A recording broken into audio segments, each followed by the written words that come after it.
झूठ बोल रहा था। अरे यार कजरी का तो हमने चेहरा भी नहीं देखा। ये क्या करो भैया। उसके ससुराल पहुंचा तो उसकी सास ने कहा कि 50,000 रुपए नगद, मोटरसाइकिल, वॉशिंग मशीन लाया है। हमने क्यों कहा कि वादा किया था तुमने, नहीं वादा किया था तो आज याद कर ले। अगर मोटरसाइकिल 50,000 वॉशिंग मशीन लाएगा तब तेरी बहन की विदाई होगी, वरना विदाई नहीं होगी। मारकर भगा दिया उसने मुझे। आखिरी बात बोला भी था मैंने कि मेरी बहन को मुझको दिखा दे। इतनी खुशी लेकर जाऊंगा कि कम से कम कजरी को देखा तो है हमने। कहानी बात है, यहां से जो भी उखाड़ लेना। तुम्हारा तब तक वापस मेरे दरवाजे मत आना जब तक अपनी बहन का दहेज वापस न कर देगा। कर्मा रोता हुआ वहां से चला आया। सारी रास्ते रोते हुए आ रहा था कि ये सारी बातें चल करके अपनी पत्नी गौरी से बताऊंगा। ये कहा देख रहे हैं मुल्ला कि गौरी ने तो आने से पहले ही जाने का इंतजाम कर लिया। मार डाला उस कुत्ते ने मेरी गौरी को। अब हमारी कजरी भी नहीं बचेगी। यहाँ से गंजी दोगला ने हमारी दुनिया खत्म कर दी। वहां कजरी को उसके ससुराल वाले मार देंगे बाबू। कजरी मर जाएगी।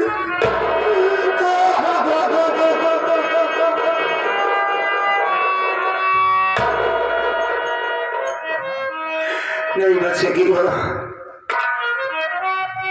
क्या करें धर्मेंद्र, एक काम करते हैं यार, तेरी भाभी को लाश उठा, उसकी लाश को लेकर चलते हैं हम थाने। कानून से मदद लेंगे बाबू, कानून हमारी मदद जरूर करेगा। हाँ नहीं भैया, किस कानून की बात कर रहे?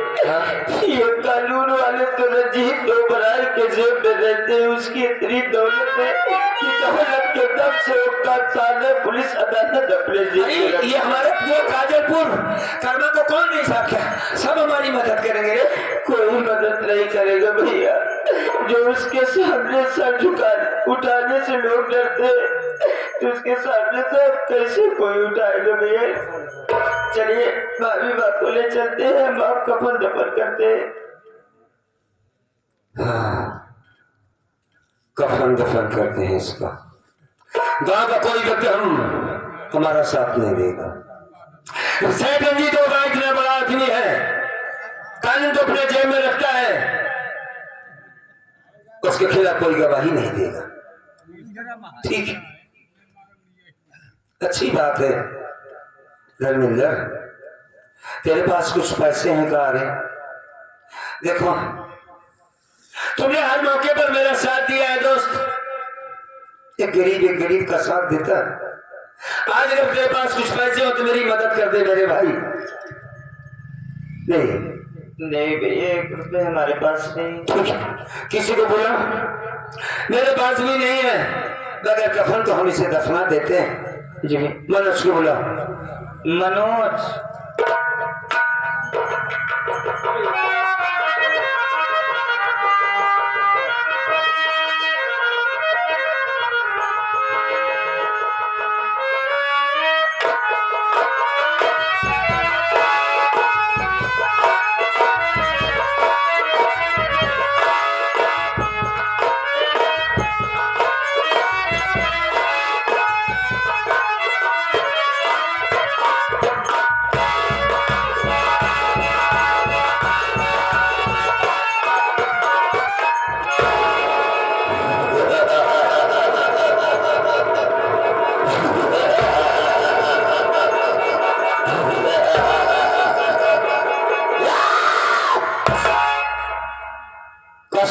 बिरयानी की कसम लेग पीस की, कसम लेग पीस की, कसम गोड़ी मोड़ी की, कसम गोड़ी मोड़ी की। हम सारे तुमको कुंडा से मारेंगे। कुंडा से जेल मारे, मानिकपुर से मारे हमको। अबे उससे कहते हैं जय माँ भवानी की। कसम मां भवानी की, भागने की कोशिश किया, भागने की कोशिश किया, तेज खड़ा होकर छलछला दूंगा। का करे छलछलौआ ऐसे अड़ोर देता सब बढ़ जाते भर जाते। अब एक को के तरतरा दूंगा, एक एक को तरतरा दूंगा। तुम लोग चारों तरफ से गिर चुके हो।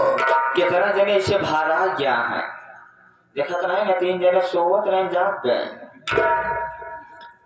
अबे चारों तरफ से घेर चुके हो।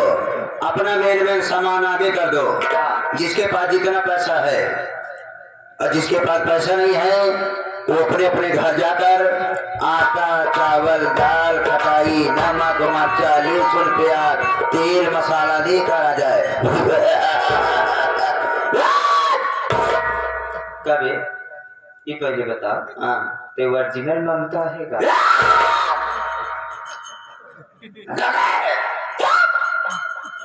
पागल साले नहीं तो ये पहले बताओ, सब धन दौलत तो ठीक बा,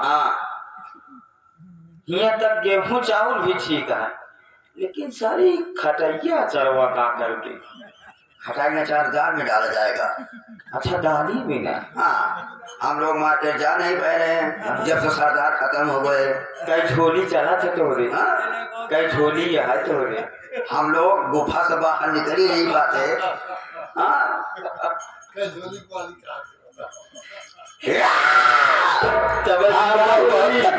तब भी आप ही नहीं तो ही ना।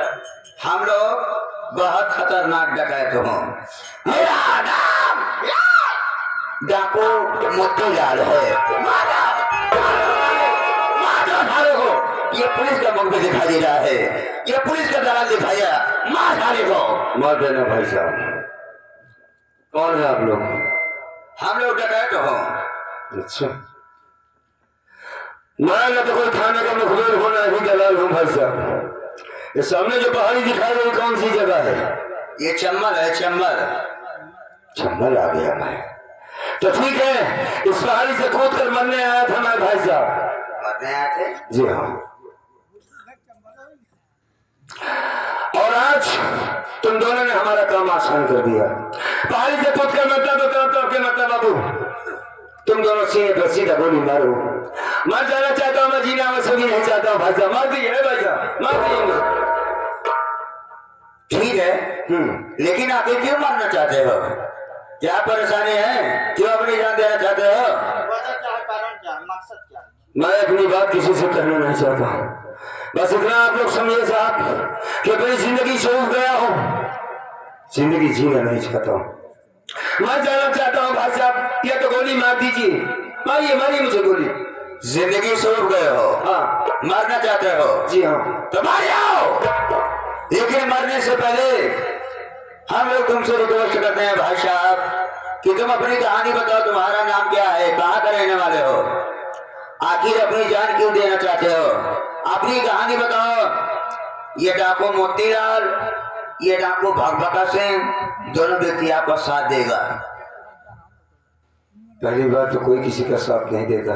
हम लोग किसी गरीब की आंखों से आंसू नहीं देखे हुए हैं, हम लोग मदद ही करते हैं। अपनी कहानी बताओ। आज पहली बार कोई ऐसा आदमी मिला जिसने मुझसे इतने प्यार से बात किया कि हम तुम्हारी मदद करेंगे। क्यों मरना चाहते हो?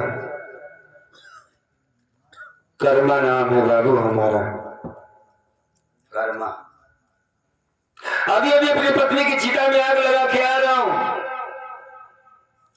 आंखों में आंसू लेकर पहाड़ी से मरने का राज हमने सोचा था अपनी जिंदगी के साथ खत्म कर दूंगा, किसी से नहीं बताऊंगा।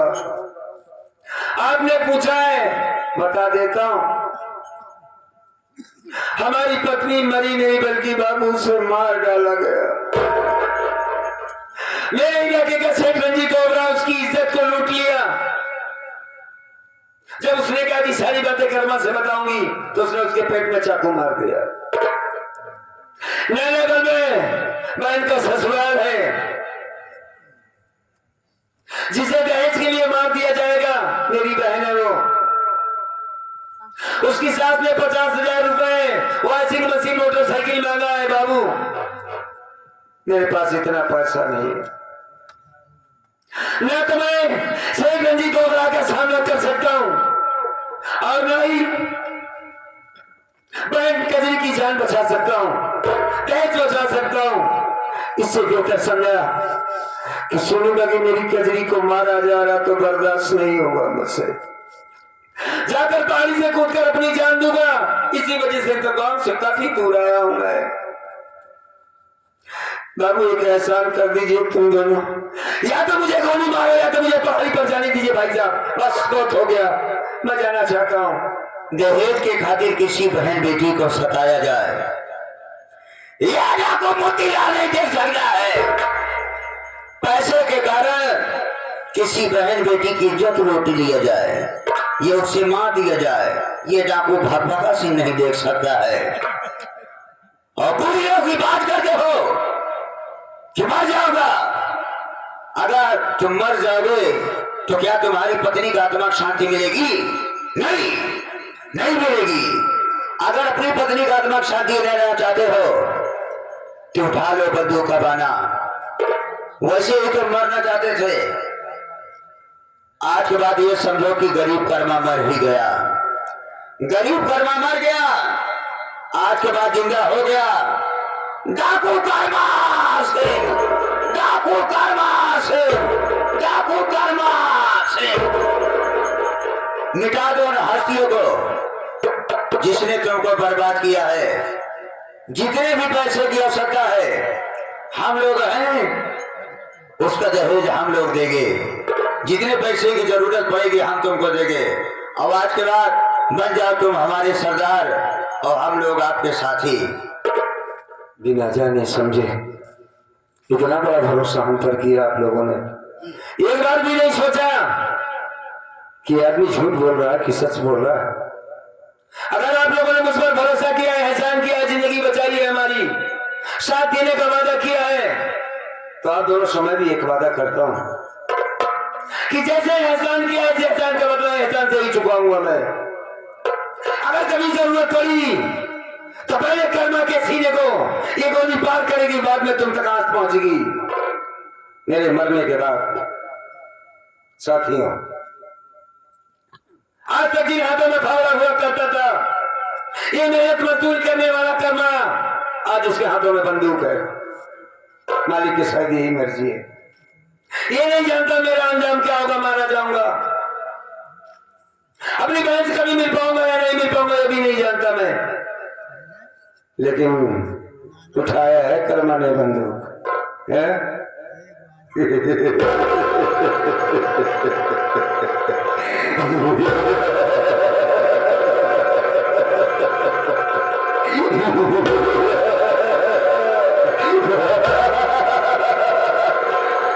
मर गया कर्मा, उसका एक नया जन्म हुआ है डाकू कर्मा का।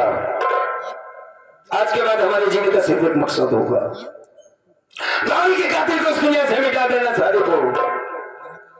और रही बात शेख रंजीत ओबराय की, याद रख सेठ, तुझे साले ऐसी मौत मारूंगा, ऐसी मौत मारूंगा शेख रंजीत ओबराय, तुझे ऐसी मौत मारूंगा साले, ना तो जमीन नसीब होगी ना ही कुत्ता साले तुझे आसमान। आज के बाद तेरी जिंदगी उल्टी गिनती शुरू हो जाती है शेख रंजीत ओबराय। आज के बाद शेख रंजीत ओबराय, जिस दिन कर्मा से तेरी मुलाकात हुई उस दिन तेरी जिंदगी का अंत होगा, अंत। याद रखो काजलपुर वालों, अबे पूरा गांव सारा सन्नाटा पड़ा रहा, कर्मा की पत्नी की इज्जत को लूटा गया है।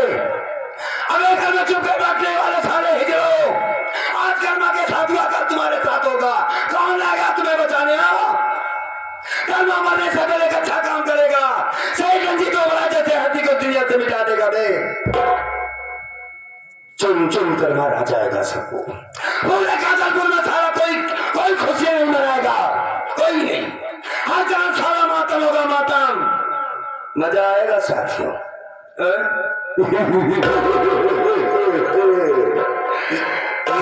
ये डाकू मोतीलाल भी और भगभगा सिंह के साथ रहेगा। क्या नाम बता? डाकू मोतीलाल। ये कोई नाम है बे? बहुत दहशत वाला नाम है सरदार जी।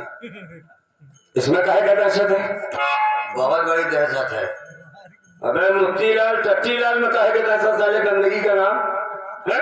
लोग डर जाते हैं मोतीलाल कहे से? कि मोतीलाल आ गया। तेरा नाम मोतीलाल पड़ा क्यों बे?